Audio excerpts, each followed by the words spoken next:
Perkenankanlah saya sebagai pembawa acara mendampingi Bapak Ibu sekalian dalam acara aksi nyata modul 1.4 tentang konsep inti budaya positif yang akan disampaikan oleh Ibu Heni Tafaroh SPD untuk memenuhi tugas di dalam pendidikan calon guru penggerak. Baiklah, sesuai waktu yang kita sepakati, hari ini akan kita laksanakan dan kita simak bersama tentang diseminasi konsep inti budaya positif. Namun sebelumnya akan saya bacakan dulu susunan acara yang akan kita alami. Yang pertama adalah pembukaan, dilanjutkan acara yang kedua menyanyikan lagu Indonesia Raya. Acara yang ketiga sambutan dari Kepala Sekolah SD Negeri Sleman 5. Acara yang selanjutnya adalah pemaparan tentang konsep inti budaya positif, dilanjutkan lain-lain, dan terakhir penutup. Marilah Bapak Ibu sekalian, kita awali acara pada siang hari ini dengan berdoa. Sebagai seorang muslim semuanya bersama saya, mari membaca bacaan tasbih. Bismillahirrahmanirrahim. Terima kasih, semoga dengan doa tadi acara pada siang hari ini dapat berjalan dengan lancar dan membawa manfaat yang sebesar-besarnya untuk kita semua. Amin. Kita lanjutkan acara yang kedua, yaitu menyanyikan lagu kebangsaan Indonesia Raya kepada Ibu Eni Suryaningsih selaku Dirijen untuk memandu. Dipersilakan.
Ibu Eni Suryaningsih, sarjana pendidikan yang sudah memandu memimpin lagu Indonesia Raya.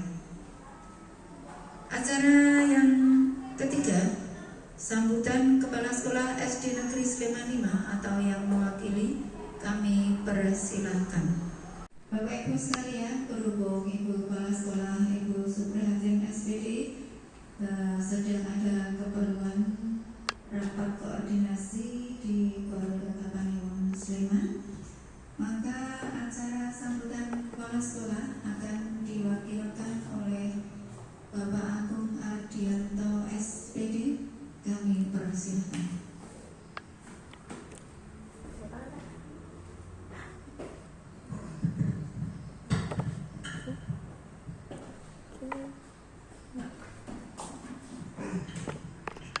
Bismillahirrahmanirrahim. Assalamualaikum warahmatullahi wabarakatuh. Waalaikumsalam.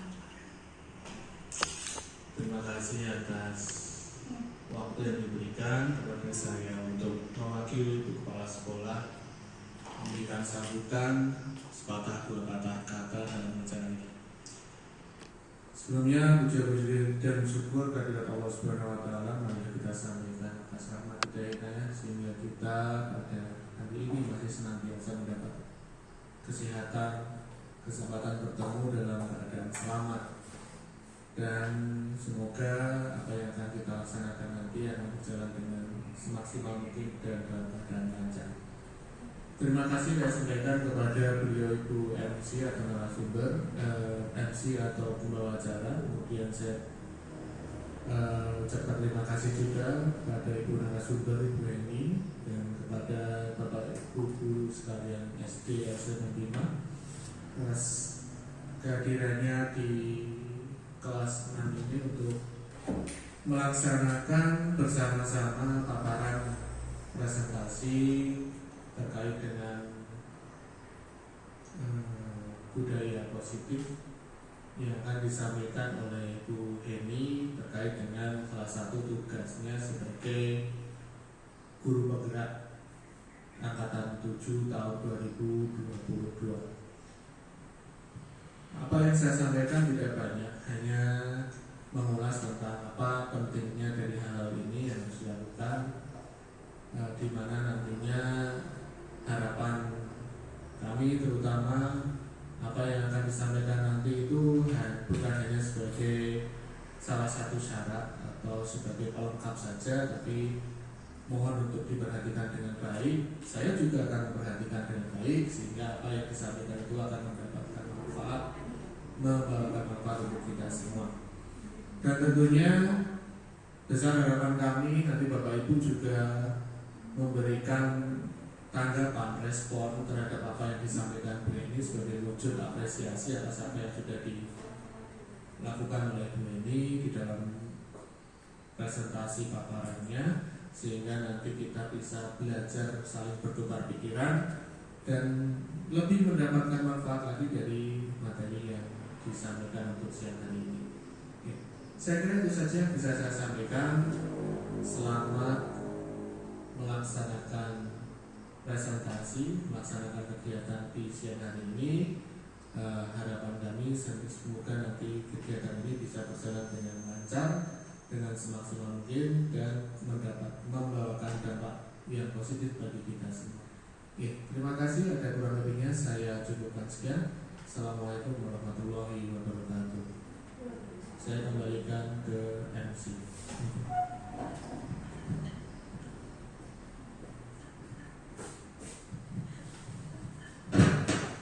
Demikian Bapak Ibu, sambutan dari Bapak Agung Ardianto. Kepada Bapak Agung Ardianto diucapkan banyak terima kasih.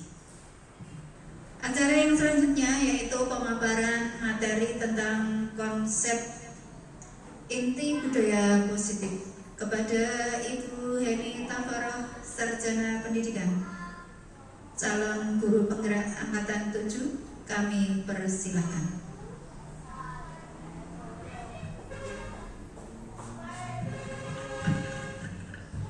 Bismillahirrahmanirrahim. Assalamualaikum warahmatullahi wabarakatuh.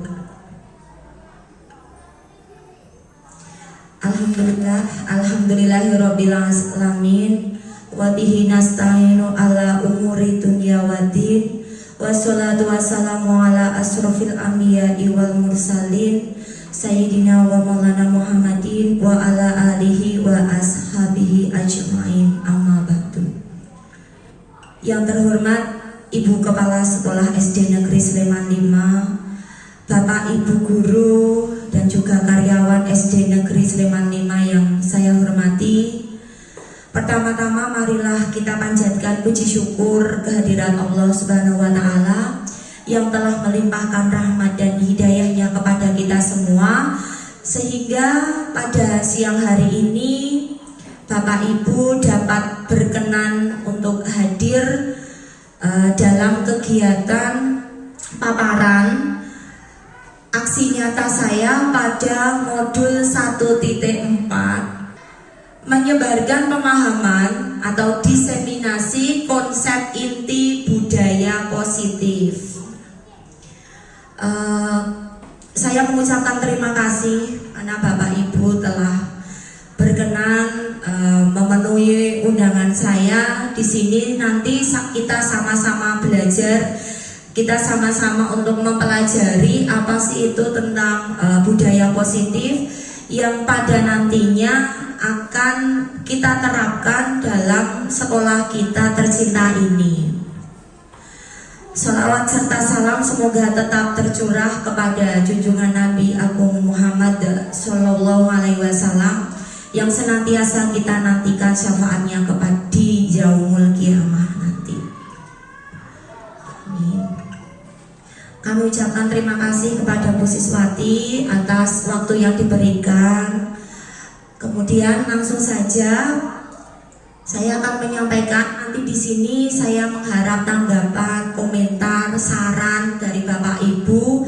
Intinya nanti kita sama-sama belajar, sama-sama kita menggali lebih dalam apa itu konsep inti dari budaya positif. Sebelumnya perkenalkan, saya dari kelas 8C. Kebetulan ini Bu fasilitator saya adalah Bu Retno Dwi Wiranti, guru SD Negeri Kaliduren Moyudan. Kemudian PP pengajar praktik saya Bu Laksmi Indrawati dari SMP Negeri 1 Sleman. Beliau adalah guru matematika dan saya dari SD Negeri Sleman 5 sebagai guru kelas 6.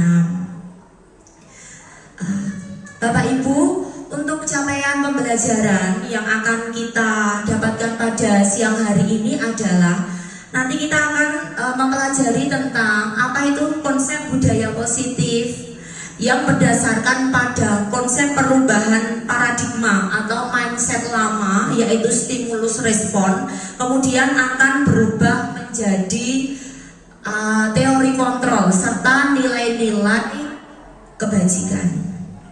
Kemudian dari konsep budaya positif itu terdiri dari disiplin positif, keyakinan kelas, hukuman dan penghargaan serta restitusi, 5 posisi kontrol, dan bagaimana penerapannya dalam ekosistem di pembelajaran nanti.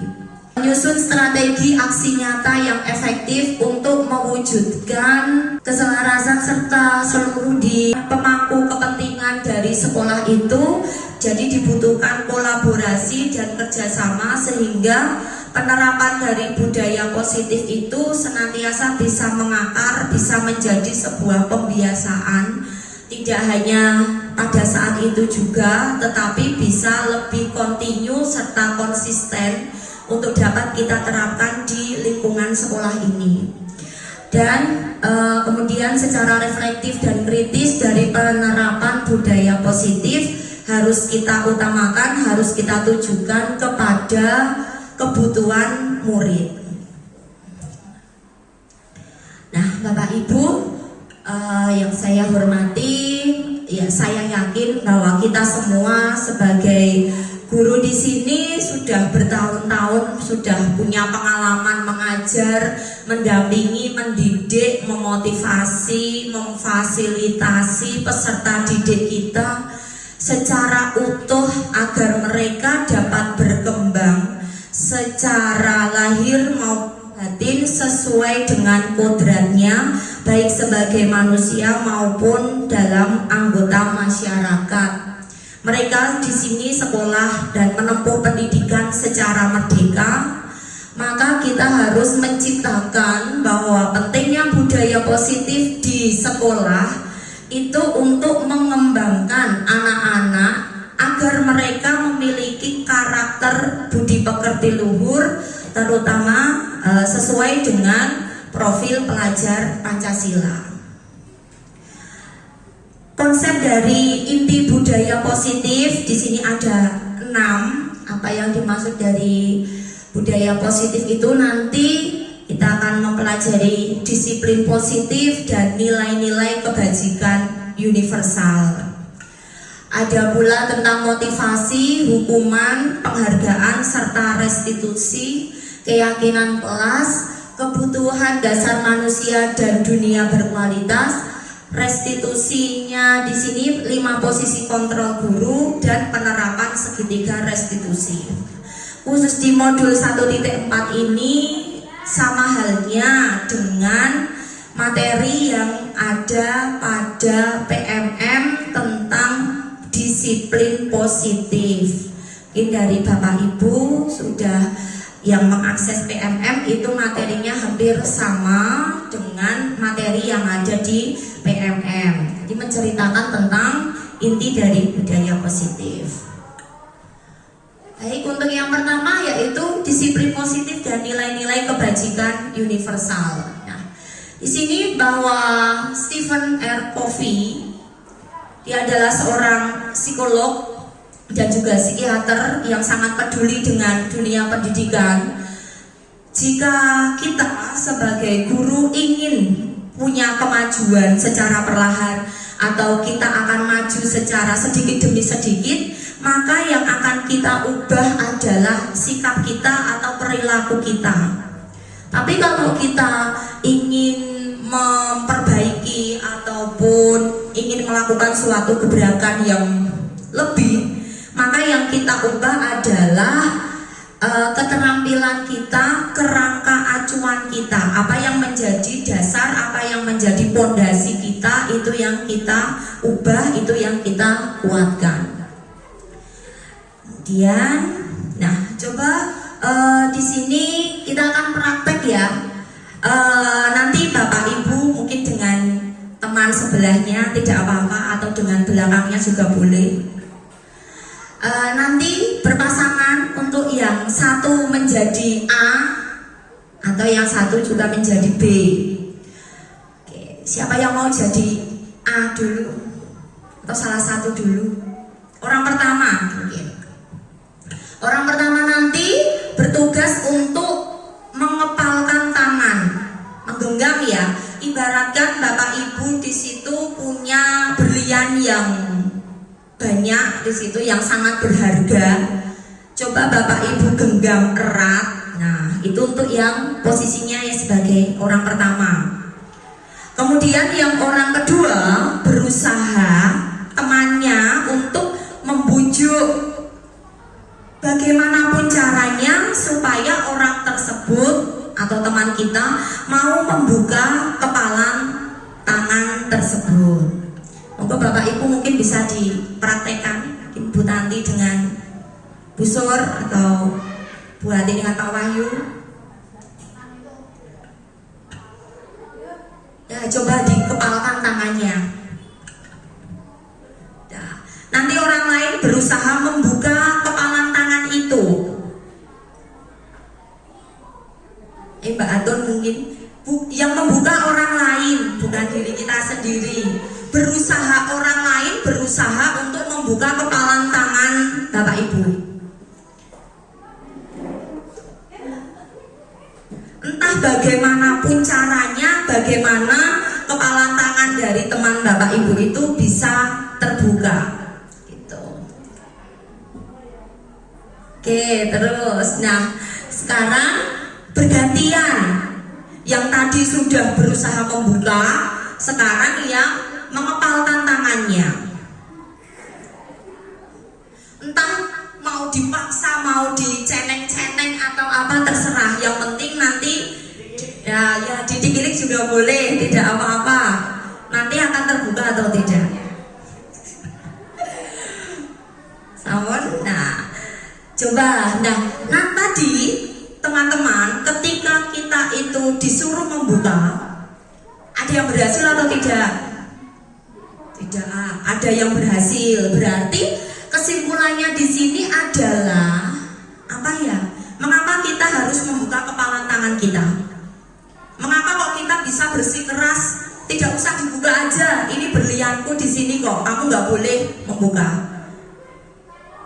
Inti dari kegiatan ini adalah bahwa sesungguhnya kita ini adalah pemegang kendali. Orang yang mengepalkan tangan itu yang memegang kendali, yang memegang kontrol untuk dia itu mau membuka atau menutup. Sebenarnya bukan orang lain. Begitu. Jadi apapun kontrol terhadap diri kita itu yang mengatur adalah diri kita sendiri. Kalaupun misalkan orang itu mengatur, itu artinya dalam diri kita itu memberikan izin untuk bisa diatur oleh orang lain. Nah, kemudian di sini teori kontrol dari William Glasser itu meluruskan miskonsepsi teori kontrol dari stimulus respon yang kemarin ya, yang dulu. Ternyata masih banyak beberapa yang perlu untuk diperbaiki, untuk perlu diluruskan. Yang pertama, ilusi guru mengontrol murid. Terkadang kita punya sebuah kekuasaan atau apapun karena kita dianggap sebagai guru, kita bebas untuk mengontrol murid. Padahal murid itu dia sebenarnya punya kebutuhan, punya kekuasaan sendiri yang mungkin ada kalanya murid itu manut untuk kita atur, ada kalanya ya tidak bisa untuk diatur. Tapi pada dasarnya itu tadi, bahwa setiap manusia itu memiliki kendali sendiri untuk mengontrol. Kemudian ilusi bahwa semua penguatan positif, efektif dan bermanfaat. Penguatan positif ini maksudnya adalah bujukan atau rayuan. Terkadang kita mengontrol orang itu dengan merayu, dengan membujuk agar mungkin murid manut dengan kita, patuh terhadap kita sebagai guru. Nah, pada dasarnya ketika anak itu manut dengan kita, dengan perkataan kita, berarti anak tersebut telah mengizinkan dirinya untuk dapat kita kendalikan. Walaupun dengan hati kecil mereka itu mungkin ada yang tidak sesuai. Contohnya mungkin Mas, kamu tolong anteng, ora usah rame, ora usah gojek wae. Itu kita sebagai pengontrol di situ. Murid itu sebenarnya dia rame kan karena dia punya kebutuhan yang tidak bisa untuk disalurkan sebenarnya. Murid akan menjadi tenang, akan menjadi anteng itu karena kita sebagai guru itu punya kontrol di situ. Namun hati kecilnya dari si murid itu sebenarnya dia tidak mau untuk diam, untuk tenang. Itu maksudnya dari penyesuaian miskonsepsi dari stimulus respon. Kemudian ilusi bahwa kritik itu akan membuat orang merasa bersalah. Orang yang merasa bersalah itu, kalau kita menjudge orang itu salah, berarti di sini kita mematikan atau menggagalkan orang yang akan sukses, sebenarnya seperti itu. Kemudian ilusi bahwa orang dewasa memiliki hak untuk memaksa.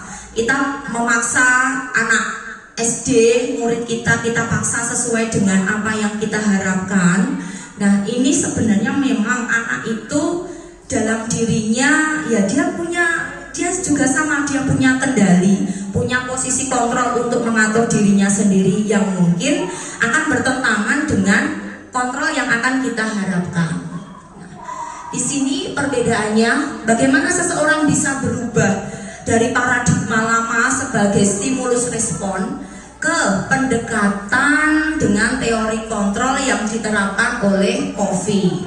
Nah, di sini bahwa kalau teori lama itu kebutuhan kita sama, padahal kebutuhan kita itu berbeda.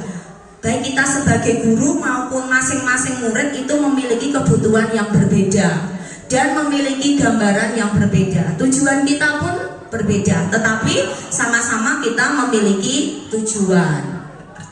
Oke, kita hanya bisa mengontrol diri kita sendiri, tetapi kita tidak bisa mengontrol orang lain. Pada dasarnya seperti itu. Kalaupun orang lain itu bisa dikontrol, berarti dalam diri kita itu kita memberikan izin untuk dapat dikontrol oleh orang lain. Bapak Ibu, saya melanjutkan untuk di makna disiplin. Dalam budaya Indonesia, mungkin dari Bapak Ibu, apa sih kalau mendengar kata disiplin itu? Mungkin Pak Agung, apa ya disiplin? Disiplin itu ya rajin. Menurut Pak Agung, disiplin itu rajin. Kalau dari Bu Atun, taat aturan. Taat aturan, bagus. Oke, kemudian kalau dari Bu Eni, Disiplin itu tidak menunda-nunda pekerjaan kita. bagus, tidak menunda-nunda pekerjaan. Pak Wahyu mungkin Tepat waktu. tepat waktu, bagus, tidak terlambat. Jadi banyak sekali makna dari disiplin yang akan sebenarnya melekat dalam diri kita sendiri. Cuman yang menjadi di sini adalah kita itu disiplin itu menganggapnya seperti sebuah peraturan atau seperti sebuah ketidaknyamanan mendengar kata disiplin. Oh harus tepat waktu, oh harus rajin. Ada yang menganggap bahwa sesuatu yang harus dilakukan agar kita itu selalu patuh disiplin. Namun menurut Ki Hajar Dewantoro bahwa sebagai manusia yang merdeka atau pendidikan yang memerdekakan memang harus memiliki disiplin yang kuat. Artinya penanaman disiplin di situ memang harus diterapkan. Bahwa sesungguhnya disiplin itu sifatnya adalah dari diri kita sendiri. Kita yang berjuang untuk melekatkan disiplin menjadi sebuah keyakinan, sebuah kesadaran, agar kita tidak menganggap bahwa disiplin itu sebuah paksaan atau sebuah ketidaknyamanan tadi gitu. Nah, kalau kita mewajibkan diri kita untuk disiplin dengan sekuat-kuatnya, berarti kita sudah menanamkan dalam sebuah disiplin secara internal. Namun bisa juga kita itu didisiplinkan oleh orang lain dengan adanya peraturan, dengan adanya tata tertib. Itu berarti kita didisiplinkan oleh motivasi dari eksternal, nilai-nilai kebajikan. Nilai kebajikan, dari kata kebajikan itu berarti nilai-nilai yang positif, nilai-nilai yang baik, yang bisa kita sepakati bersama, tetapi terlepas dari adanya agama, suku, budaya, atau latar belakang yang ada di dalamnya. Nilai itu sebuah wadah atau bisa dikatakan kita berteduh dalam sebuah payung yang namanya payung nilai-nilai kebajikan, yang isinya adalah sikap-sikap yang baik, atau bisa dikatakan tujuan kita itu akan membentuk nilai-nilai kebajikan itu. Nilai yang akan kita capai dari goal kita apa, tujuan kita sebagai pendidik itu pengennya apa, atau tujuan kita sebagai hidup di dunia ini pasti punya tujuan dan pasti mengarah ke nilai-nilai kebajikan. Salah satu dimensi dari nilai kebajikan adalah penerapan profil pelajar Pancasila yang kita senantiasa terapkan di lingkungan sekolah kita. Beriman dan bertakwa kepada Tuhan Yang Maha Esa, kemudian berakhlak mulia, berkebinekaan global, bergotong royong, kreatif, bernalar kritis, dan mandiri. Bapak Ibu sudah tahu lagunya ini? Lagu profil pelajar Pancasila. Pelajar Pancasila beriman dan bertakwa pada Tuhan Yang Esa dan berakhlak mulia, berkebinekaan global, gotong royong, mandiri, kreatif, dan bernalar kritis. Di KKG sudah. Yuk kita nyanyi dulu Pak, biar lebih semangat. Mari Bapak Ibu kita nyanyi bersama. Monggo di dahar di depan Bapak Ibu mungkin ada ya sedikit Mbak Gladys disambi dahar, minum monggo. Ya, kita di sini santai kok. Oke.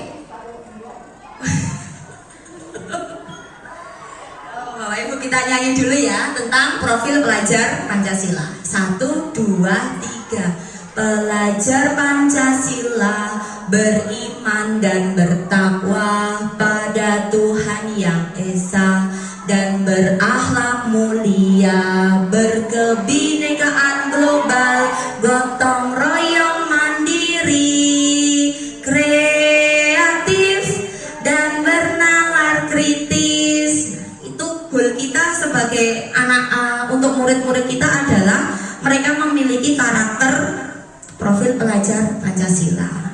Baik Bapak Ibu, sampai di bab 1 apakah ada yang mau ditanyakan untuk disiplin positif dan nilai kebajikan?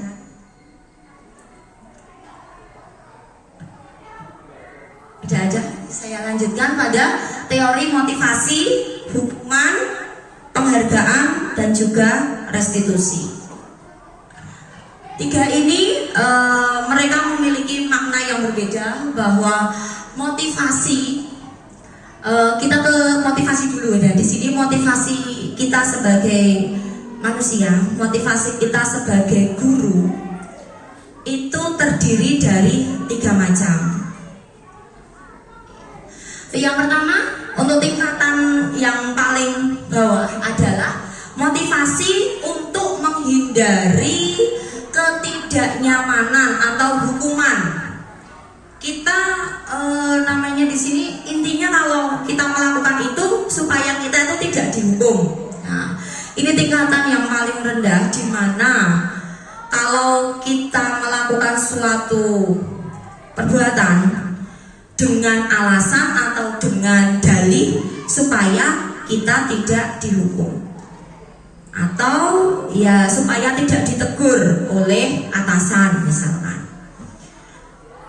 Itu dari motivasi pertama. Kemudian motivasi yang kedua, satu tingkatan lebih tinggi dari motivasi yang pertama adalah untuk mendapatkan imbalan atau penghargaan, pujian dari orang lain. Ini merupakan motivasi eksternal ya. Jadi pengaruh dari luar itu yang menggerakkan hati kita untuk melakukan sesuatu, untuk mendapatkan sesuatu. Kita mengharapkan sebuah imbalan. Itu ya. Misal kita baik-baik mungkin, nah supaya nanti dapat pujian atau dapat imbalan, dapat sebuah bintang. Nah, artinya kelemahan di sini adalah seakan-akan kita itu melakukan sesuatu supaya mendapat hadiah. Nek nggak ada hadiah, ya aku nggak mau. Kalau nggak ada misalkan sebuah penghargaannya, ya buat apa aku belajar? Nah, di sini ini maksud dari motivasi yang poin kedua. Nah, untuk yang ketiga, motivasi untuk menjadi orang yang mereka inginkan dan menghargai diri sendiri. Nah, kunci utamanya adalah menghargai diri sendiri dengan nilai-nilai yang kita percaya. Tingkatan motivasi terbaik, di mana motivasi ini akan membuat kita itu punya sebuah disiplin positif yang kuat, kepercayaan dari dalam yang melekat, agar kita itu bukan semata-mata karena takut hukuman ataupun karena ingin dipuji, tetapi memang sudah melekat menjadi kesadaran diri kita sendiri, menghargai diri kita sendiri sebagai makhluk ciptaan Tuhan, sebagai wujud rasa syukur kita karena mungkin kita sudah diberikan keberkahan, kenikmatan dari apapun yang kita dapatkan. Wujud kita mensyukurinya adalah kita memposisikan diri di motivasi ketiga ini. Nah, kemudian untuk yang hukuman, konsekuensi, dan juga restitusi. Hukuman, sering sekali kita mendengar kata hukuman. Saya dihukum. Kalau tidak mengerjakan PR berarti saya dihukum, biasanya gitu. Nah, hukuman ini kadang kita tidak akan direncanakan, selalu mendadak dan terjadi secara tiba-tiba dan hanya satu arah. Artinya Sedangkan hukuman itu berasal dari pihak lain, saya tinggal menerima. Hukuman itu bisa berupa fisik, badan, maupun secara psikis sesuai perkataan. Misalkan dibully, diejek seperti apa untuk menghukum siswa, itu dari hukuman.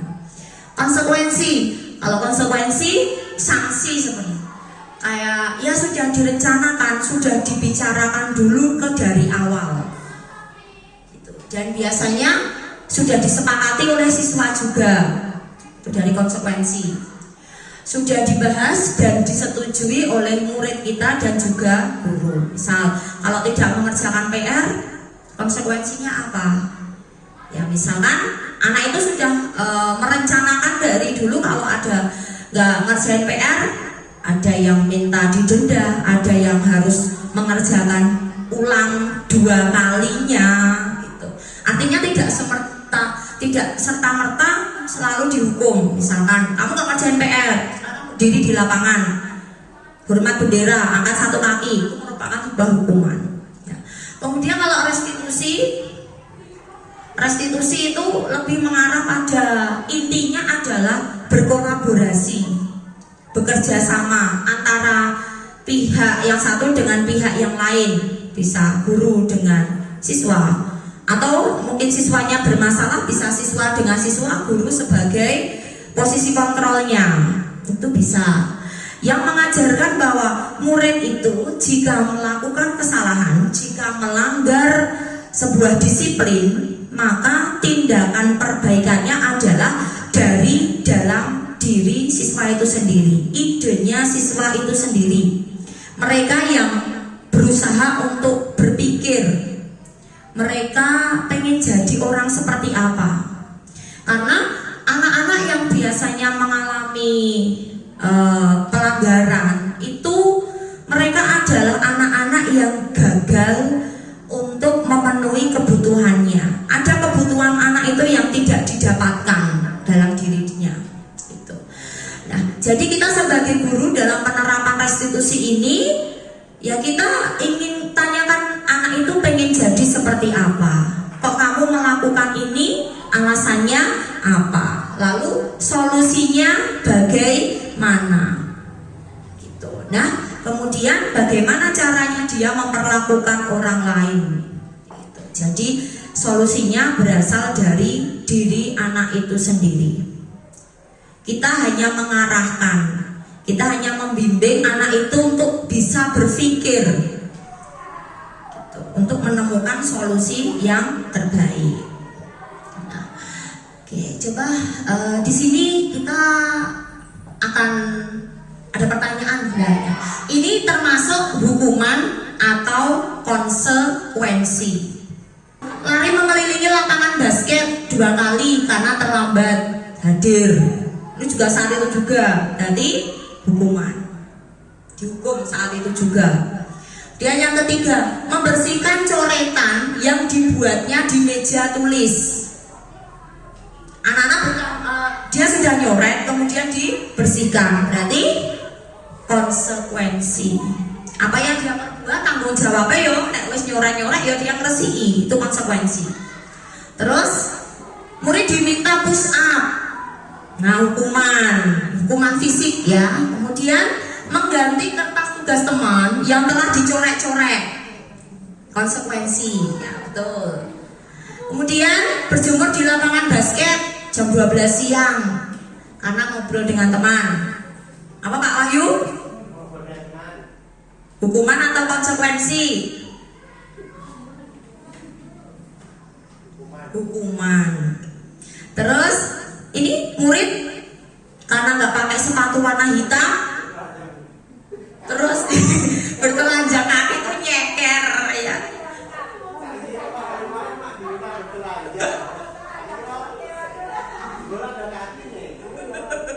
Ya, karena tidak menggunakan sepatu warna hitam, berarti apa ini? Hukuman. Itu bedanya. Ya, monggo Bu.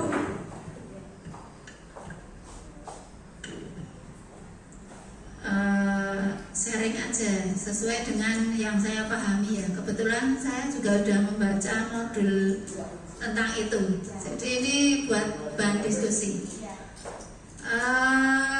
Kalau yang di kriteria hukuman tadi saya sepakat, hanya di konsekuensi itu dari modul yang saya pelajari,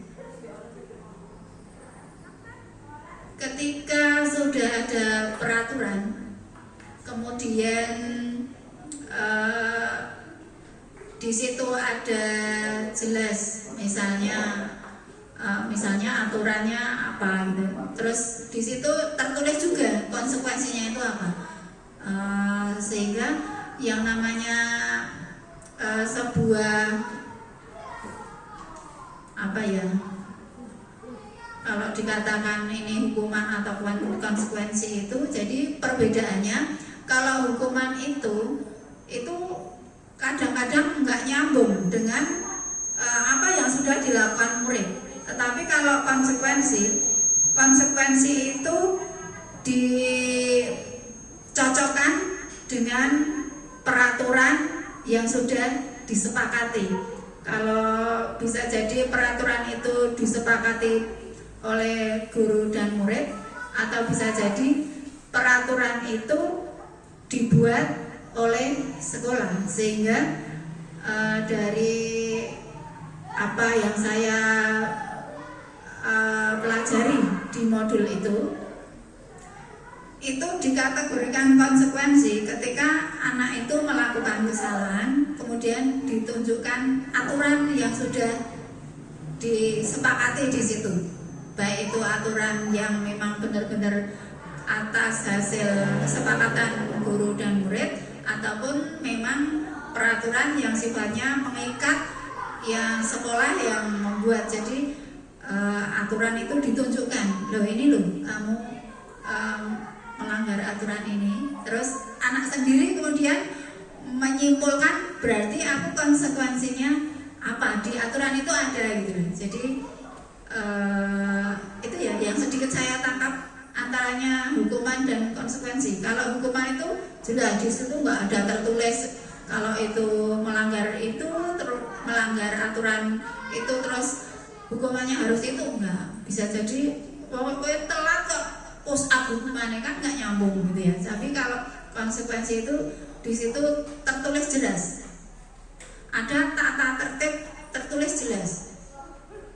Nah itu konsekuensi, itu yang saya pahami. Terima kasih Bu Siswati atas tanggapannya, keren sekali ya. Bu Siswati sudah mengerjakan, sudah memahami pada disiplin positif di PMM.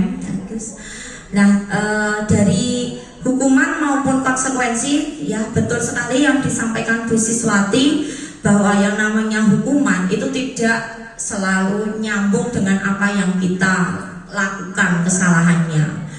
Bisa disuruh push up, padahal kesalahannya bukan tentang fisik misalkan, hanya tidak mengerjakan PR disuruh push up, kemudian disuruh lari keliling lapangan.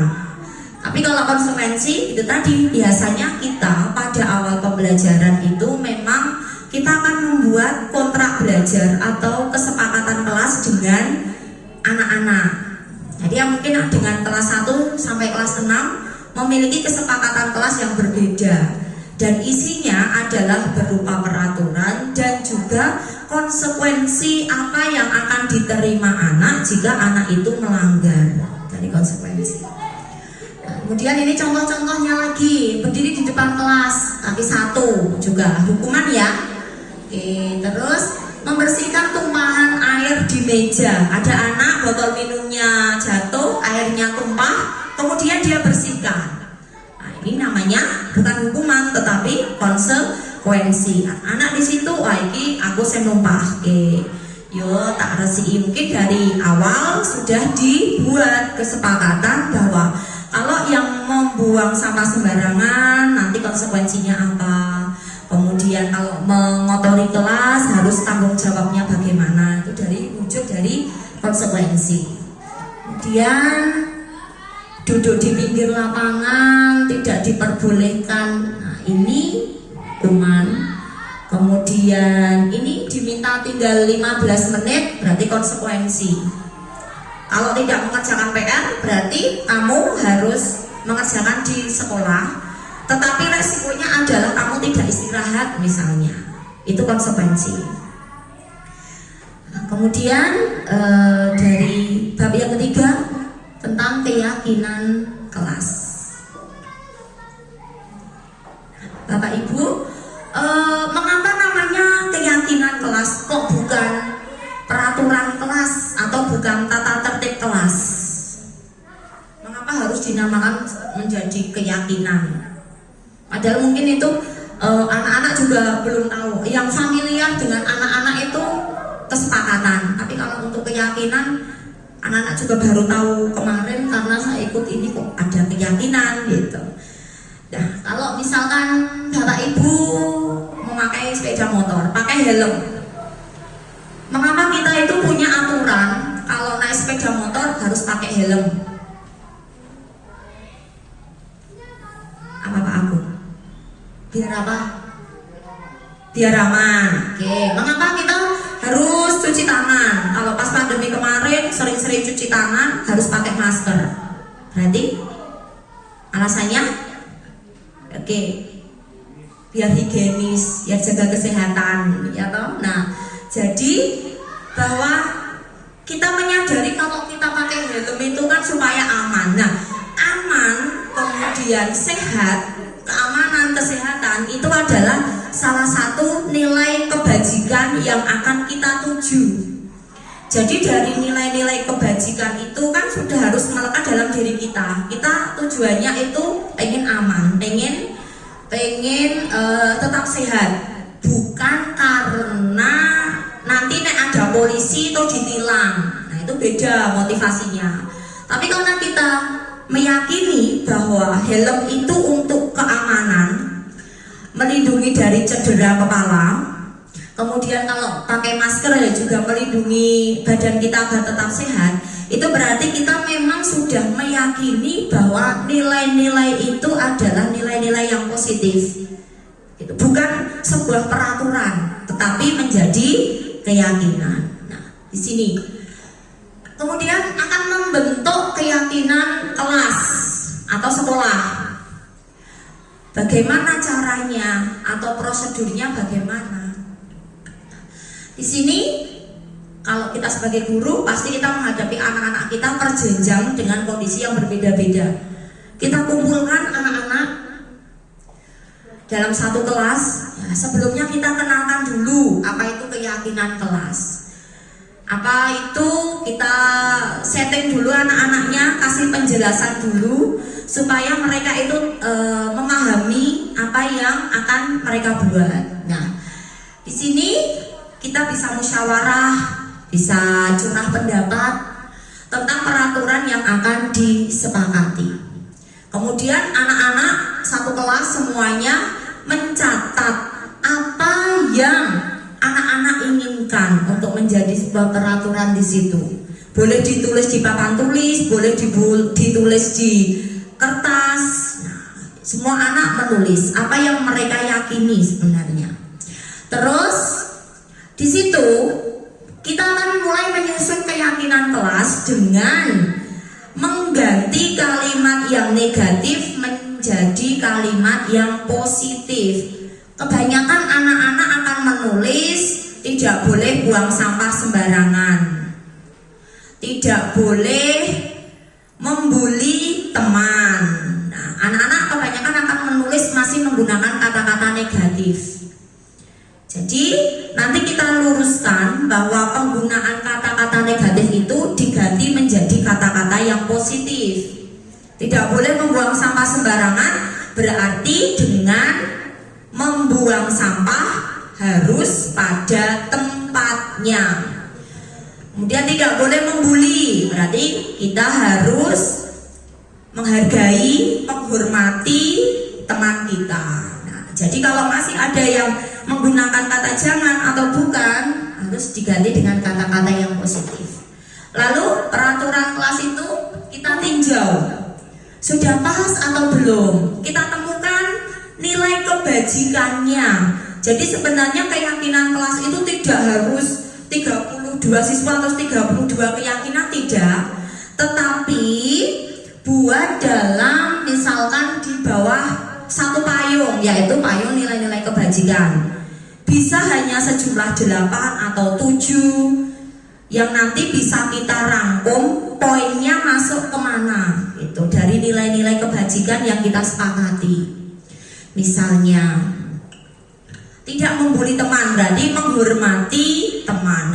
Arti dari menghormati teman nanti itu nanti sudah tidak mengejek atau tidak membuli, tidak apa, kalau anak-anak itu sering ngejeknya nama-nama orang tuanya itu, kemudian nyorai, menyela pendapat orang lain. Nah, itu sudah termasuk ke dalam nilai saling menghormati atau nilai kebajikan yang hormat gitu.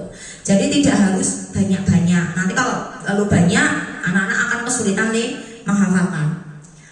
Terus selalu kita tinjau bersama-sama. Setiap hari selalu ditanyakan. Kalau ada yang melanggar, selalu kita tanyakan, loh keyakinan kelasnya bagaimana?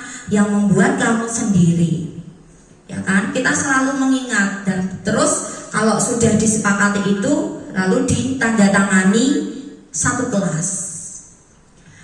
Lalu dari keyakinan kelas yang sudah ditandatangani, yang memang sudah disepakati, harus ditempel di dinding kelas. Setiap pagi kita harus selalu mengingatkan anak-anak keyakinan kelas itu. Kita baca bareng-bareng, misalnya menghormati sesama teman dan bapak ibu guru misalkan.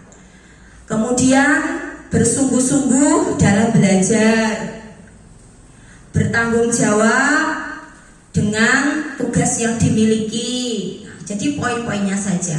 Beribadah dengan komitmen yang tinggi. Itu sebuah keyakinan yang memang di dalamnya terdapat banyak poin, namun kita ringkas menjadi sebuah nilai-nilai utama yang akan didasarkan atau akan dilekatkan ke nurani anak-anak itu sendiri. Nah, kemudian yang keempat, tentang kebutuhan dasar manusia dan dunia berkualitas. Bapak Ibu, sebenarnya kebutuhan dasar itu teorinya ada banyak.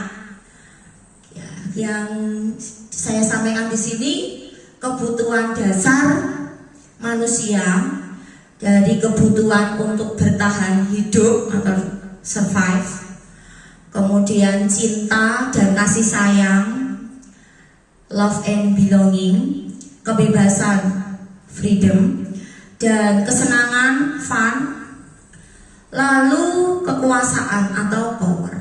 Ini dari Bapak Ibu pasti kita punya kebutuhan. Walaupun kebutuhan kita bermacam-macam, mana yang lebih diutamakan. Anak-anak juga pengen dalam diri mereka itu butuh, sebenarnya butuh kebebasan, butuh kesenangan dalam belajar gitu, butuh cinta dan kasih sayang dari Pak Guru atau Bu Gurunya gitu. Sehingga kebutuhan dasar manusia ini memang harus dipenuhi. Nah, untuk memenuhinya jadi ada dua cara. Ada yang pakai cara positif, ada yang pakai cara negatif untuk memenuhi kebutuhan ini. Kalau anak-anak tidak bisa memenuhi secara positif, maka dia akan melakukan tindakan negatif untuk memenuhi kebutuhan ini. Kebutuhan dasar siswa itu seperti apa? Nah, jadi karena nanti ada anak yang akan memenuhi secara negatif, berarti nanti dia akan istilahnya akan melanggar. Dia akan melakukan pelanggaran lah di situ. Sebagai contoh, kalau seorang anak yang tidak terpenuhi kebebasan, mungkin dalam belajar di kelas ya ngantuk, diterangke ngantuk, atau malah ada yang tidur, itu berarti kebutuhan kebebasan anak itu dia tidak dapatkan.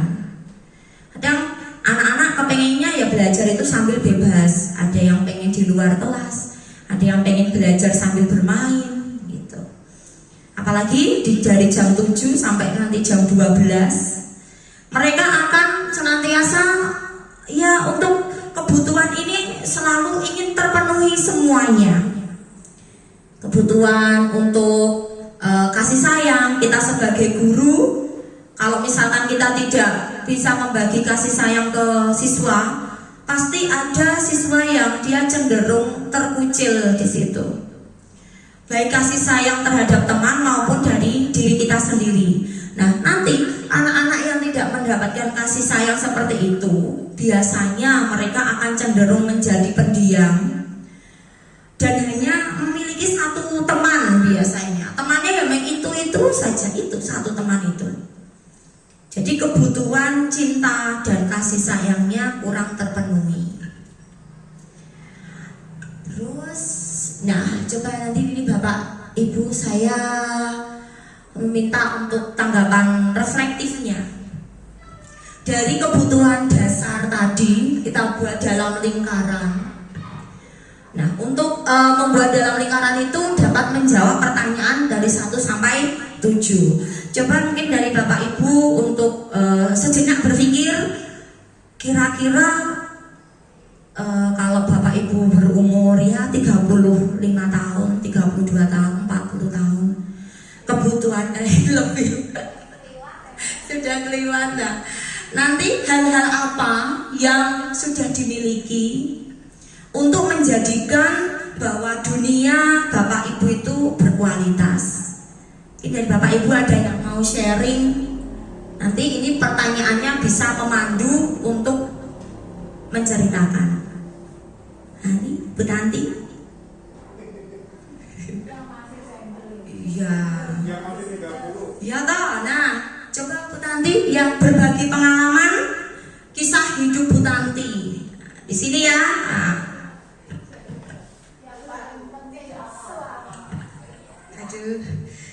Yang pertama, siapakah orang-orang yang paling penting dalam hidup Anda? Pertanyaannya adalah orang-orang ya Bu ya. Jadi nggak hanya satu. Yang pertama orang tua. Iya. Terus yang kedua adalah suami. Karena sudah berkeluarga. Ya. Terus untuk yang kedua, nilai-nilai kebajikan apa yang terpenting dalam hidup Anda? Nilai-nilai kebajikan berarti di dalam hidup tentunya kejujuran, ya, terus kenyamanan. Nah, karena ketika kita nyaman berkeluarga, nyaman di sekolah, itu akan membuat mood kita atau apapun itu lebih baik. Yang ketiga, kalau Anda menjadi orang yang ideal, karakter atau sifat apa yang paling Anda inginkan pada diri Anda? Apa ya Bu? Ingin menjadi orang yang berkarakter. Jadi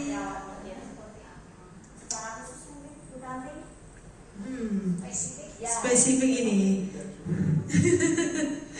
Mungkin ini Bu, lebih ke berbagi kepada teman-teman, karakternya mudah senang berbagi dan bermanfaat untuk orang banyak. Terus yang keempat, apa pencapaian Anda yang Anda sangat banggakan? Oh iya, bisa menjadi ibu dan istri yang baik Bu Eni. Oh ya. Serta juga guru yang baik ya. Yang kelima, apa pekerjaan ideal bagi Anda? Tentunya sekarang jadi guru, otomatis saya merasa pekerjaan ideal saya jadi guru. Dan selain itu juga jadi wirausaha. Saya suka jualan. Okay. Nomor 6, ceritakan bagian perjalanan hidup Anda di mana Anda merasa itulah titik puncak hidup Anda. Betul. Ya, salah satunya adalah keterima jadi P3K, ASN P3K di tahun 2022. Kemudian nomor 7, apa yang paling bermakna dalam hidup Anda? yang paling bermakna ketika kita bisa memberikan kebahagiaan dan membahagiakan orang-orang yang di sekitar kita, terutama orang tua kita, gitu. Gitu, sekian Beni. Terima kasih ya Bu Tanti, aplaus ya. Bu Tanti ingin menjadi yang terbaik ya. Oke, nah itu tadi. Nah artinya Bu Tanti adalah sudah memiliki tujuan untuk menciptakan dunia ini menjadi dunia yang berkualitas. Artinya hidup yang berkualitas dengan menceritakan perjalanan hidup mungkin dari karir dari seorang Bu Tanti, kemudian sampai saat di titik ini puncaknya di mana, dan pasti akan terus selalu mengembangkan untuk menuju nilai-nilai yang pasti lebih dari diutamakan lagi. Bapak Ibu, kita ke 5, yaitu penerapan dari restitusi dengan 5 posisi kontrol guru. Nah, program disiplin positif itu selalu berpusat atau berpihak pada murid. Nah, yang dikembangkan oleh Diane Gosen dikenal dengan 5 posisi kontrol guru. Nah, di sini bahwa kita sebagai pendidik, di mana posisi kita? Nah, di sini penghukum, apakah kita sebagai manajer, teman, membuat merasa bersalah, atau sebagai seorang monitor atau pemantau. Terkadang kita kalau dari posisi kontrol ini kita selalu berubah-ubah. Pasti kita sesuaikan dengan permasalahan apa yang terjadi dengan murid kita, ya, seperti itu. Nah, baik, nah kita akan menggali satu persatu posisi kontrol dari seorang penghukum. Kalau dulu biasanya selalu terngiang atau image guru penghukum itu adalah guru yang killer. Ya, saya dulu juga pernah dihukum untuk lari di SMP, tapi lari keliling lapangan, pernah membersihkan kamar mandi juga, pernah. Iya, mesake saya terlambat di Semea. Kalau di Semea hukumannya adalah poin. Gitu. Saya pernah ditegur secara langsung dulu sama Pak Eri dulu, karena dulu Pak Eri masih jadi kepala sekolah di Semea. Gitu. Nah, ini image guru yang killer atau seorang penghukum itu nanti ciri-cirinya bahwa guru itu tidak akan pernah tersenyum. Kalau ada anak yang melanggar, ya pasti dengan nada yang galak, nada yang tinggi, itu mata mendelik-delik itu melotot, jarinya menunjuk-nunjuk, pokoknya wis anak itu wis telat dihadang di situ wis jan kemeropok rasane gitu. Ya saya pernah di situ dulu ada satu guru yang memang seperti itu, telat itu sudah sangat ketakutan sekali. Nah, di sini pasti kata-kata yang diucapkan seorang guru penghukum itu kata-kata yang kasar. Kadang juga fisik, dia bebas untuk melakukan apapun, secara fisik maupun menyakiti hatinya. Gitu. Dia selalu meminta untuk dipatuhi. Pokoknya apa yang saya ucapkan kamu harus patuh. Dan saya berhak untuk mengatakan kata-kata dengan nada yang keras. Itu dari seorang guru yang menghukum. Dan anak yang akan menerima hukuman seperti itu, pasti dia rasanya dalam hati, ya saya tidak peduli gitu. Kadang akan menjadi anak yang dia akan ngampet, dan dampaknya nanti anak akan menjadi seorang yang pemberontak, pendendam, bahkan menyalahkan orang lain. Kalau dia ada 2 anak yang berbuat salah, pasti akan saling salah-salahan, akan melempar kesalahan ke temannya gitu. Kalau menjadi pendendam, pemberontak, kalau si anak itu sudah sakit hati, mungkin kalau dia tidak apa-apa, ya paling cuma disimpan dendamnya. Tapi kalau anak yang tidak terima, seperti kasusnya adik saya itu, pernah memarahi anak didiknya, pulang-pulang sepeda motornya itu digarit gitu. Iya, digaret Bu, selebornya, strappingnya itu. Nah itu pun yang anak-anak yang diajar ya memang anak-anak yang berkebutuhan, anak yang itu ABK lah gitu. Ternyata dari seorang penghukum ini dampaknya sangat mungkin berbahaya karena dia bisa melampiaskan dendamnya dengan membenci guru tersebut.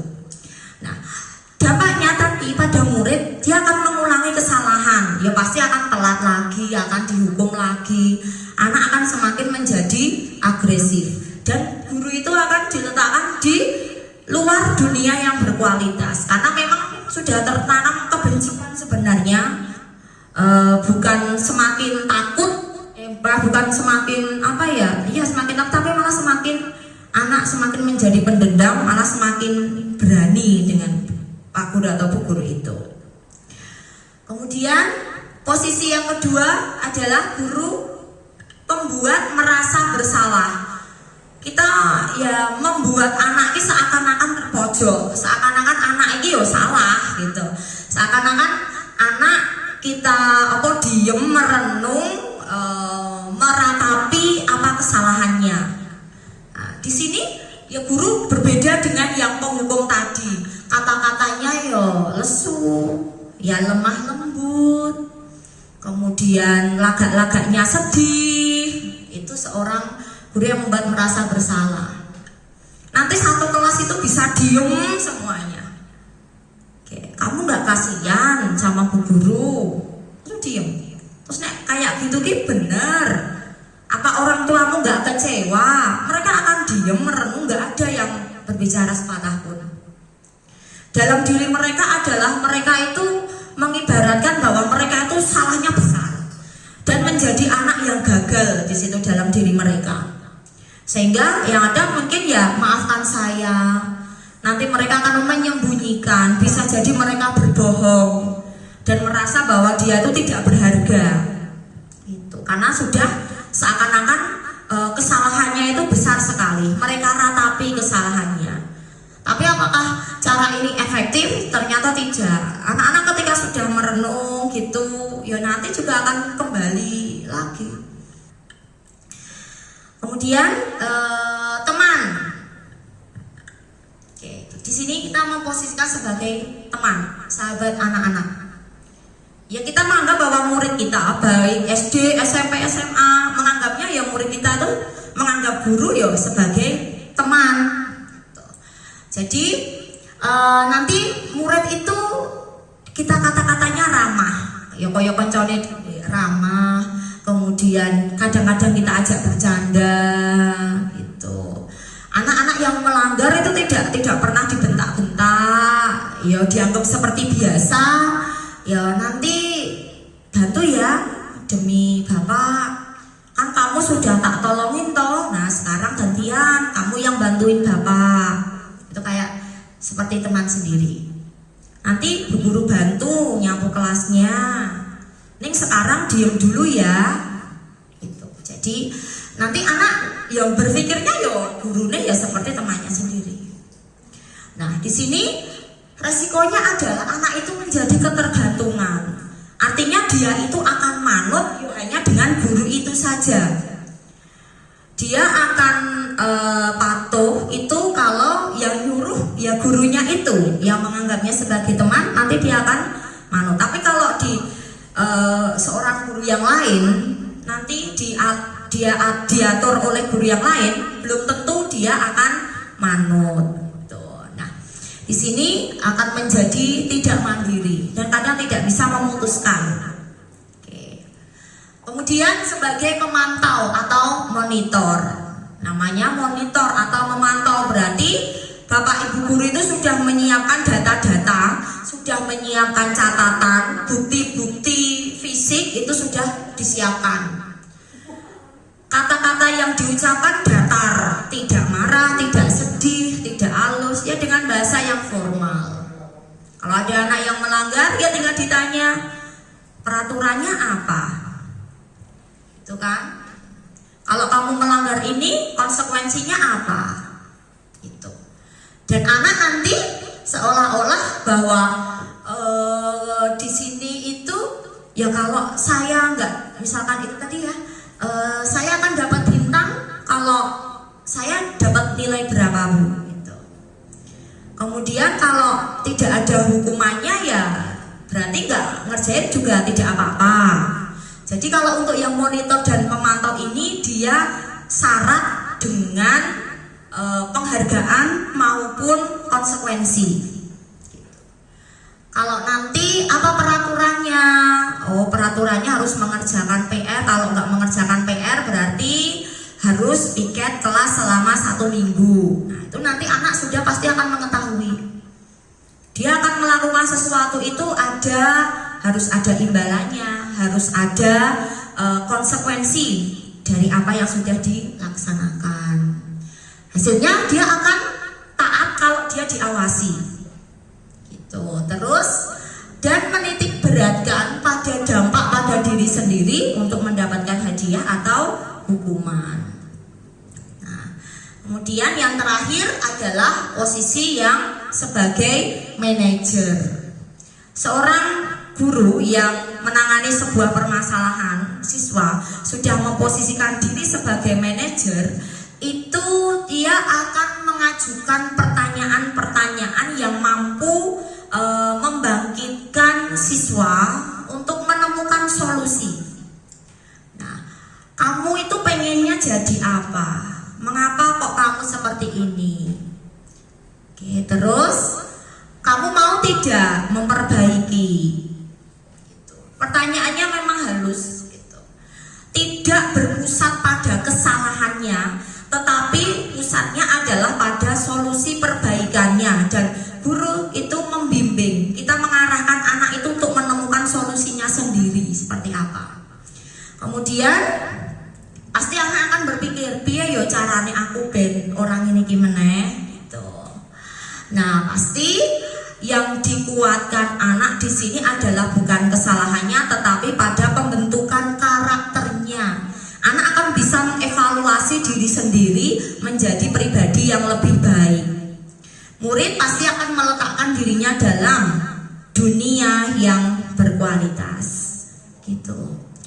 Nah, untuk mengetahui UMI siapa saya, kalau saya mengatakan di situ ada kalimat saya kecewa sekali dengan kamu, itu posisinya sebagai apa? Nanti saya kecewa dengan kamu, berarti posisi kontrolnya yang mana? Apa Pak? Iya, bagus Pak Agung. Ya, ayo. Iya, oh bukan bagus. Oke, benar. Ini yang membuat siswa merasa siswa pembuat merasa bersalah, betul. Kamu tidak pernah benar melakukannya. Yang mengatakan posisi kontrolnya menghukum, ya menghukum. Terus yang ketiga, ayolah lakukan demi saya ya, agak merayu. Teman, ya betul. Terus, apakah kamu mau mendapatkan stiker bintang hari ini? Kontrol, monitor Pak. Iya, agak mau. Posisinya pemantau atau monitor. Posisi kontrolnya pemantau. Bagaimana kamu bisa menyelesaikan? Bagaimana kamu bisa menyelesaikan masalah ini? Manajer, ya. Terus, ini kamu selalu paling yang terakhir. Penghukum. Kamu tidak akan mendapatkan bintang. Oh ya, monitor. Betul. Berapa kali sih saya sudah mengatakan pada kamu? Penghukum. Ingat bukan apa yang telah saya lakukan untuk kamu? Teman, kamu tidak akan pernah berhasil menghukum. Lalu sudah mematahkan semangatnya dulu. Apa rencanamu untuk menyelesaikan ini? Manajer. Oke, terus teman-teman berarti sudah memahami tentang 5 posisi kontrol guru. Kemudian untuk yang terakhir, restitusi. Nah, untuk restitusi itu dibuat dalam segitiga restitusi. Bagian mendasar dari segitiga restitusi ini adalah menstabilkan identitas. Tapi untuk segitiga restitusi ini tidak harus diterapkan semuanya. Jadi tergantung konteks permasalahannya seperti apa. Oke, kalau kita ke pengertiannya dulu, mungkin untuk menciptakan kondisi anak itu mau atau bisa bergabung ke kelompoknya. Jadi kalau misalkan anak yang bersih tegang, anak yang berkelahi, kita pakai restitusi, itu mereka bisa kembali lagi ke kelompoknya. Terus solusi untuk masalahnya itu pasti akan membantu anak berpikir lebih kritis lagi, menjadi anak yang solutif. Jadi tidak pasif hanya mendapatkan solusi dari bu guru atau pak gurunya saja, tetapi dari diri anak itu sendiri. Ini untuk ciri-ciri restitusinya.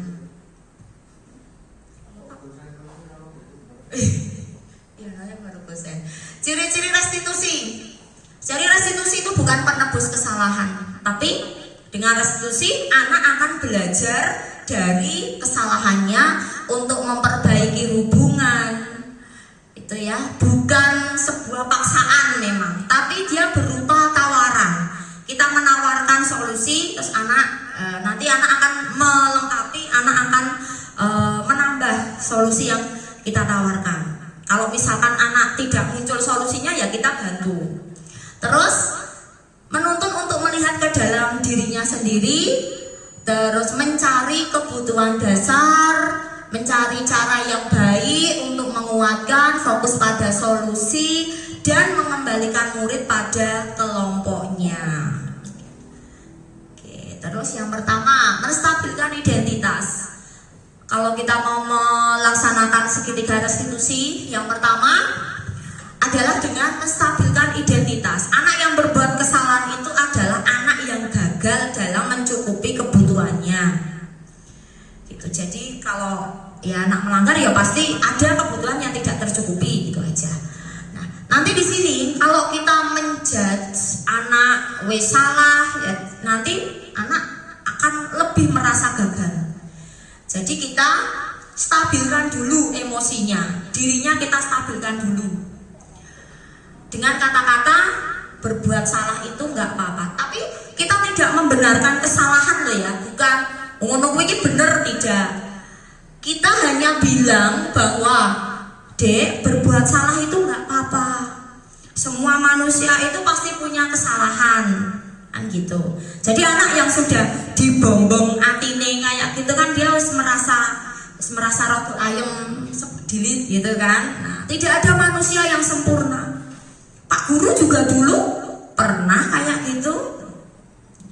Kamu tidak sendiri yang melakukan kesalahan itu. Jadi emosi anak itu kita stabilkan dulu. Biasanya kalau misalkan anak yang berkelahi kan biasanya memang gebu-gebu emosinya, panas atine di situ. Nah, jadi kalau nanti langsung di sidang ya salah-salahan. Dia Pak, saya Pak, enggak gini. Nah, jadi distabilkan dengan dilerem perasaannya gitu. Nah, kamu itu kok seperti itu kenapa? Lalu kita pelan-pelan tanya. Misalkan bu guru itu tidak akan mencari kesalahanmu, tapi ingin mencari solusi dari permasalahan ini apa. Anak-anak bisa stabilkan dulu. Kalau sudah, baru ke validasi tindakan yang salah. Bukan tindakan yang salah itu valid, itu bukan.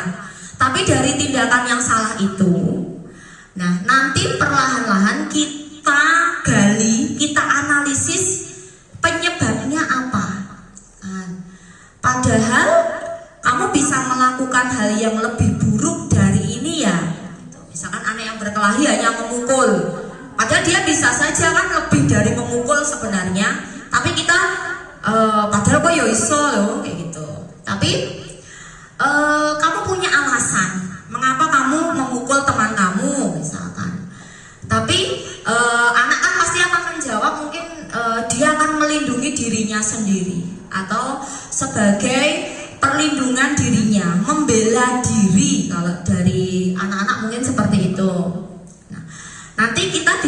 kita validkan tindakannya. Tentu kamu boleh mempertahankan sikap seperti itu, tapi nek sikap kayak gitu itu harus ditambah sikap-sikap yang lain. Oke, misalnya kalau anak misalkan sudah berkelahi di situ saling memukul, nanti anak ditanya alasannya apa. Saya mempertahankan misalkan buku saya tadi mau dirobek sama dia. Nah, itu kan berarti anak itu mempertahankan sikap yang sebenarnya baik, dia mempertahankan bukunya, tetapi perlu untuk ditambah nilai yang lain, nilai positif yang lain sebenarnya. Lalu kita tanyakan keyakinannya. Nah, kita kembalikan ke keyakinan siswa itu sendiri. Kamu itu kepengen kelas kita itu bagaimana? Kamu kepengen kelasnya itu nyaman tuh yang bagaimana toh? Kita tanya. Oh, saya pengen yang teman-teman itu yang nggak bully saya, Bu, misalkan gitu. Saya kepengen saya itu di sini juga ada perhatian dari Bu Guru gitu. Mungkin saya anak yang nggak bisa, tapi ya saya pengen kalau Bu Guru itu juga perhatian. Mungkin anak-anak kan menjawab seperti itu. Terus kamu pengen jadi orang seperti apa? Pasti anak-anak ditanya, sesalah-salahnya anak itu pasti kepengen menjadi anak yang sukses. Tidak ada anak yang dia itu ingin menjadi anak yang gagal sebenarnya. Nah, nanti kita kembalikan kepada keyakinan kelas yang sudah dibentuk dari puncak segitiga restitusi ini. Kemudian anak yang akan memikirkan, menyelesaikan permasalahannya sendiri. Nah, Bapak Ibu, dari kesimpulan inti budaya positif ini adalah bahwa hal-hal yang penting untuk dipelajari dalam proses menciptakan budaya positif di lingkungan sekolah itu adalah dengan menjalin kolaborasi, dengan menjalin kerjasama terhadap semua warga sekolah, dan komunikasi yang efektif, komunikasi yang baik dari kepala sekolah, guru, murid, komite, wali murid, bahkan pihak pemangku kepentingan pendidikan itu juga harus turut berkolaborasi menciptakan budaya positif. Dan tidak hanya diterapkan di rumah, di sekolah maupun di masyarakat. Harus didukung oleh semua pihak supaya tidak berjalan berhenti, tidak. Tetapi supaya bisa continue, bisa konsisten, berkelanjutan. Jadi saya sangat merasa penting di sini kepengen adanya sebuah trik khusus untuk bagaimana sih mendisiplinkan diri itu atau menciptakan, menumbuh kembangkan motivasi intrinsik itu atau internal itu bagaimana. Karena budaya positif itu perlu diciptakan memang baik dalam bentuk nilai-nilai kebajikan, perilaku, teladan, sikap, baik saling menghormati, kemudian komitmen, tenggang rasa, nah kemudian ya sikap profil pelajar Pancasila tersebut. Harapannya dari lingkungan sekolah ini anak-anak bisa belajar dengan menyenangkan, belajar dengan menimba ilmu dengan sebaik-baiknya. Karena pada merekalah tumpuan masa depan dari Indonesia itu kita kita harapkan seperti itu. Baik Bapak Ibu, di situ dari yang bisa saya sampaikan. Sebelumnya dari penerapan segitiga restitusi itu kemarin saya praktek untuk diterapkan pada Levi, karena Levi memang tidak pernah mengikuti kegiatan pramuka di situ. Jadi saya sampaikan dulu supaya anak itu mau cerita sebabnya apa. Jadi ternyata Levi dia memang kurang dekat dengan teman-teman satu kelas hanya karena tidak pernah diampiri kalau pramuka sehingga dia malas untuk berangkat. Dia tidak nyaman dengan teman-teman yang cowok gitu. Jadi alasannya itu. Kemudian dia juga punya solusi. Nah, setelah restitusi ini Levi mau pramuka hanya juga bisa sampai mengikuti kegiatan persami dari Levi. Kemudian yang di sini ada selain Levi itu Zaki. Kemarin Zaki itu kasusnya adalah Zaki itu mencontek buku. Saat TKM itu Zaki benar-benar membawa LKS di laci meja. Itu terus saya tanya ya, terus kamu memperbaikinya bagaimana gitu kan? Alasannya apa? Alasan dia itu mau nyontek itu karena memang nilainya jelek itu dimarahin ibunya. Itu jadi sebenarnya dia tuh pengen jadi anak yang pinter. Ya, alasannya dimarahi ibunya, dibanding-bandingkan dengan Naila, itu curhatan dari Zaki seperti itu. Nah, terus Zaki itu dari solusinya Zaki adalah dia mau mengulang. Zaki sendiri yang akan mengulang mengerjakan. Itu dari soal TKM kemarin. Ini memang benar-benar terjadi mencontek. Jadi alasannya memang dalam diri anak ini ya karena dia dekat dengan Naila sehingga bahkan orang tuanya sendiri itu ya marah-marah malah bandingkan dengan Naila gitu ya. Padahal anak itu kalau dibanding-bandingkan memang ya tidak enak memang dibandingkan. Oke, terus untuk aksi nyata membuat keyakinan kelas ini di kelas 6.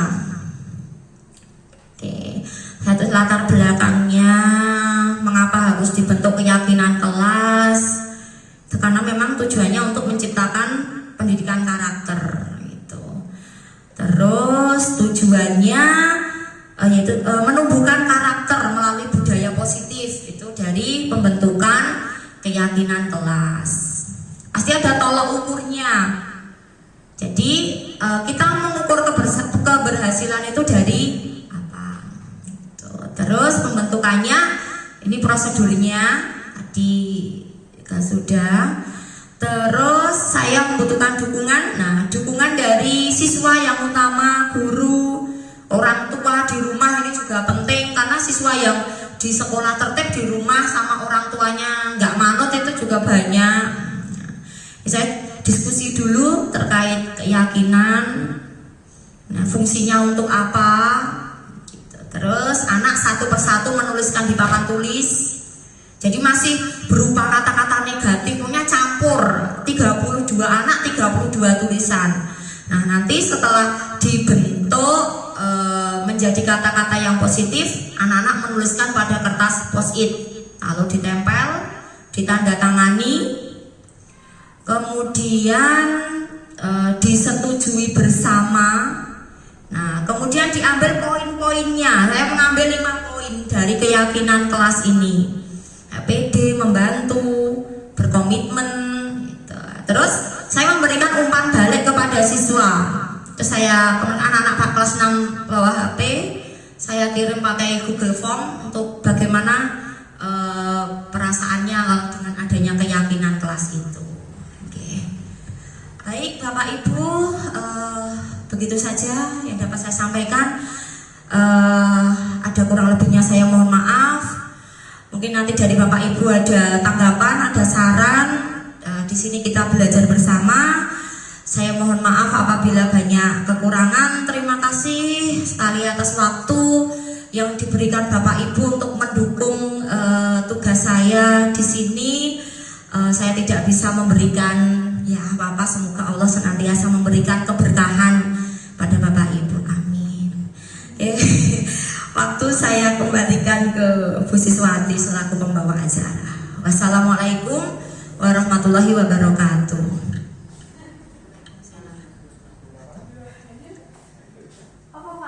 Terima kasih Ibu Heni Tafaro, Sarjana Pendidikan yang sudah berbagi ilmu.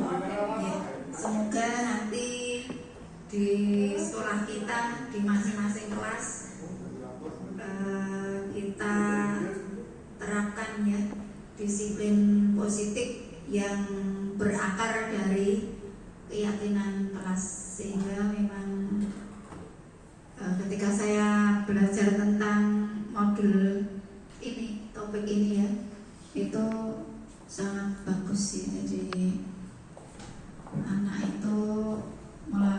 segala sesuatu itu benar-benar berdasarkan kesadaran dan keyakinan, serta dalam rangka menjaga harga dirinya sendiri. Nah, itu jadi tidak melakukan perbuatan tidak baik atau tercela bukan karena menghindari hukuman, bukan karena takut dicemooh orang, tapi betul-betul muncul dari motivasi intrinsik atau dari dalam yang berdasarkan keyakinan yang memang sudah diciptakan begitu.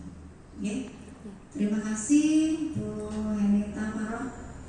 Mungkin ada tanggapan dari Bapak Ibu Guru, kami persilakan.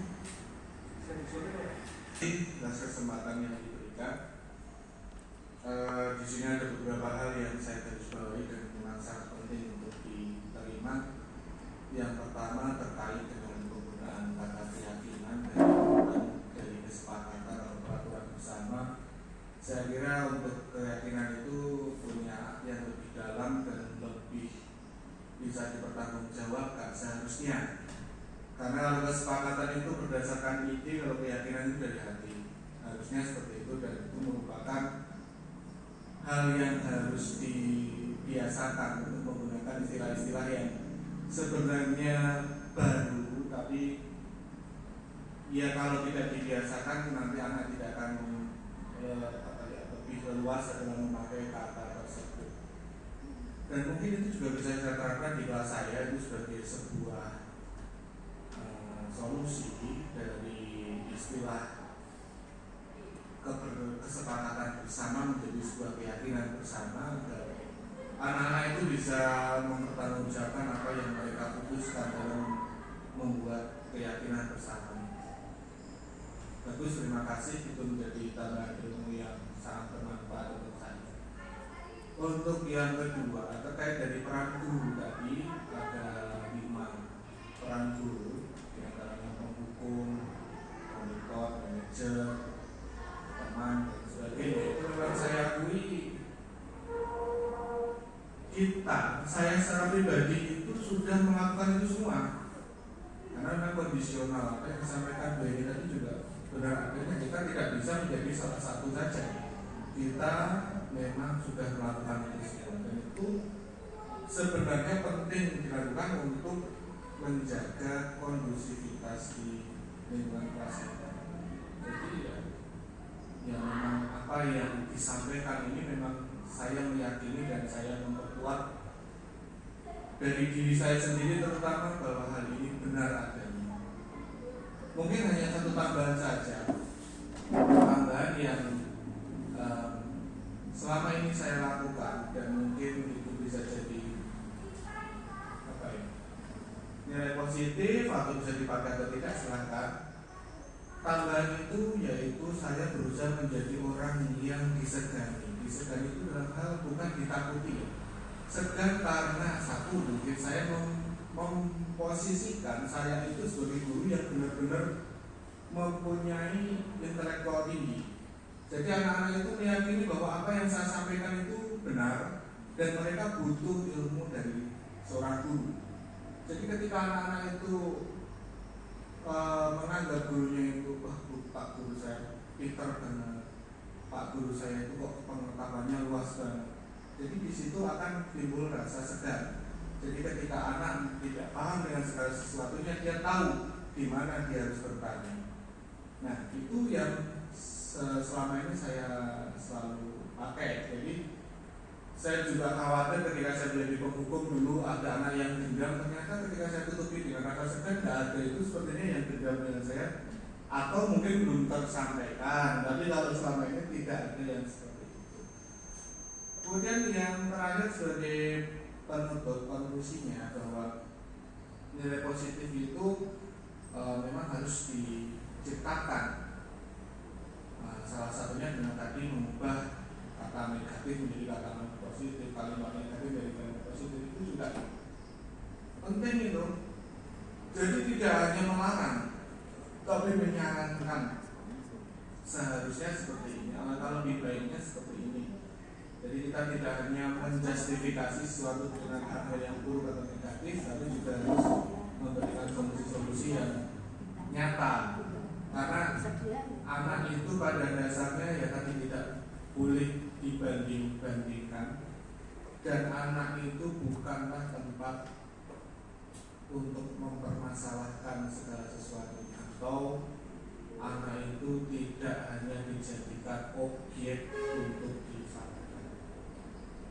Karena jangankan anak, kita sendiri sebagai orang dewasa diperlakukan seperti itu, kita tidak bisa menerima serta merta. Jadi anak itu interpretasi dari wujud dewasa kita. Jadi kalau bisa, ya benar apa yang disampaikan tadi, jangan sampai apa yang kita tidak terima kita terapkan pada anak-anak didik kita. Dan pada akhirnya saya sampaikan terima kasih atas paparan ini. Banyak sekali yang saya terima, yang saya dapatkan, dan memang hal-hal seperti ini yang kita butuhkan untuk mewujudkan pendidikan yang lebih baik di lingkungan kita. Jadi sarannya ya tadi, semakin banyak yang di-sharing akan semakin banyak yang kita dapatkan manfaatnya. Dan terima kasih itu saja yang sudah saya sampaikan.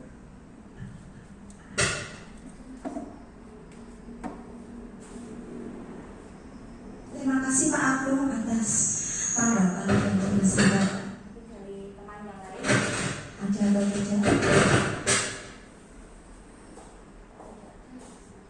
Alhamdulillah, acara diseminasi tentang konsep inti budaya positif ini dapat berjalan dengan lancar. Semoga memberikan wawasan baru bagi kita, bagi guru yang dulu sewaktu ya saya sekolah dulu ya di SPG itu yang paling sering diulang-ulang itu tentang teori stimulus respon. Itu memang ya harapannya dengan diperlakukan seperti itu, harapannya nanti dia akan berbuat seperti apa, diberi rangsangan kemudian akan memberikan tanggapan. Tapi ternyata seiring berjalannya waktu itu paradigma baru yang lebih memanusiakan manusia. Karena apa?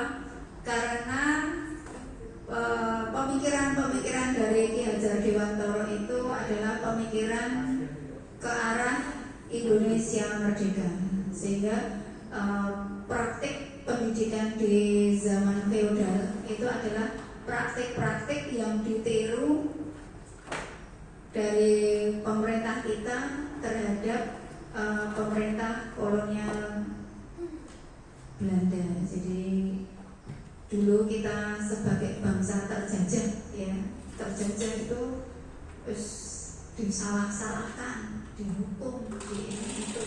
Tapi sebagai bangsa yang merdeka, tentunya seperti tujuannya tadi ya, Bu Heni ya, tugas guru itu menuntun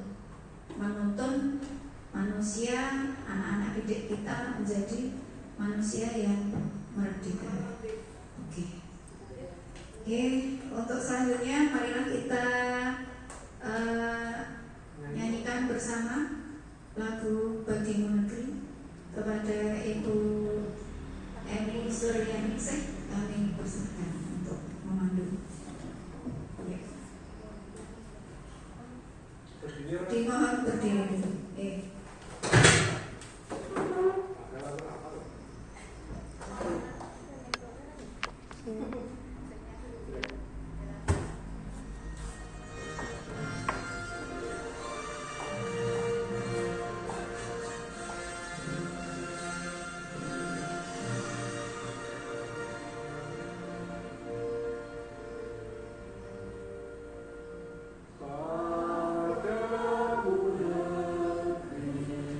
Kami berjalan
guru yang profesional, insya Allah.